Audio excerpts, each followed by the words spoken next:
Ya, belum ada rencana untuk membuat ormas apalagi partai politik.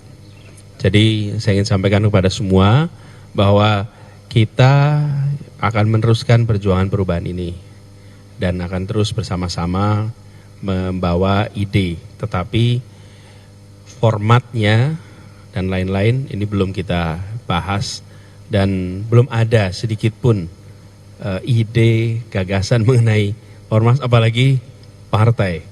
Rasanya perjalanan kemarin dengan PKB, Nasdem, PKS itu sudah perjalanan yang baik, nyaman, nah kita jaga ini. Itu. Tapi kalau soal ide melanjutkan perjuangan di Pilgub DKI gimana ya Pak? Ya. Semua yang menyangkut langkah berikutnya kasih jeda sebentar.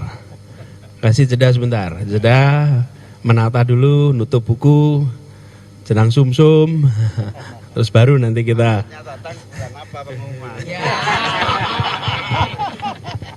Ya, nanti ini dah biasanya Gus Imin tuh Gus Imin tuh istikharahnya mantap. Jadi kita nunggu istikharahnya Gus Imin dulu. Nah kalau Gus Imin ada ini nggak Gus? Tadi kan soal perjuangan dilanjutkan Pak Anies lo tuh digosok-gosok dikit nggak sama nggak? Rasa manas-manasi. Nah ya.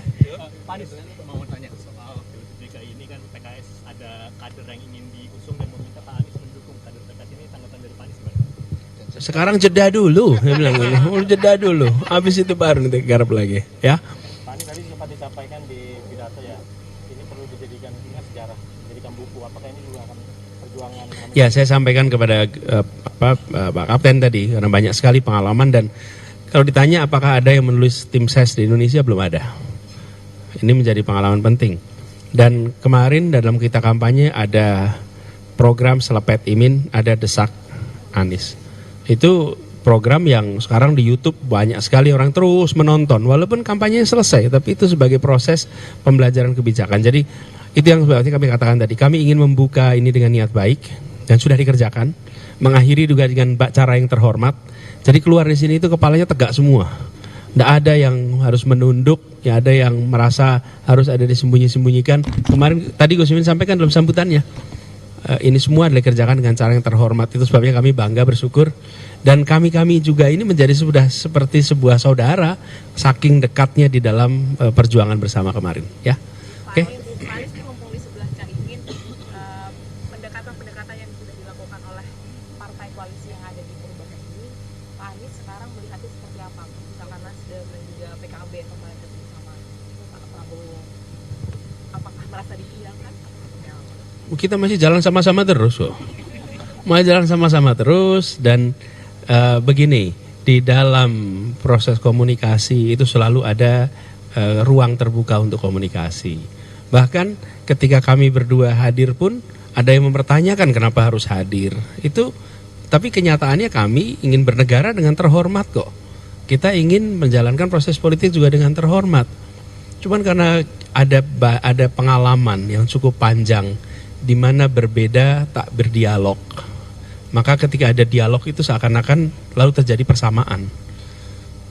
Para pendiri publik ini tuh pikirannya beda-beda, tapi dialognya jalan terus. Dan kita terbiasa dengan dialog itu. Nah, kita harus mulai membiasakan bahwa duduk satu meja untuk berdialog walaupun berbeda itu normal. Jangan kalau duduk satu meja diartikan berarti akan sama semua. Karena pengalaman beberapa tahun ini minim dialog. Jadi kalau ada dialog berarti harus sama. Kalau nggak sama nggak diajak dialog. Ada kan yang ngajarin gitu? Kalau nggak sama nggak diajak dialog. Nah kita ingin jaga agar semuanya, ini senyum-senyum. Dia tanyain siapa nanti. Ya. Pak, kalau tetap disinggung mengenai Bapak akan bergabung dengan koalisi Mas Prabowo Gibran, kalau mungkin mengenai kecurangan pemilu kan. Nah, apakah ada kemungkinan Pak Anies untuk bergabung atau tidak Pak? Dengan? Koalisi Prabowo Gibran. Memang saya partai. Sebagai individu, baik jadi menteri atau Kan timnya udah selesai. Timnya. Kemudian saya bukan pimpinan partai. Jadi saya warga negara sekarang. Ya.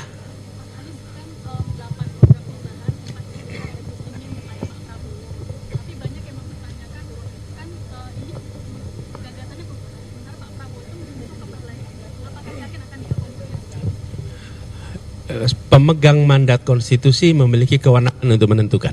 bukan orang lain. Karena konstitusinya menyatakan bahwa yang mendapat amanat adalah Pak Prabowo, maka Pak Prabowo akan menentukan seperti apa dan kita hormati keputusannya. Oke, cukup ya? Hah?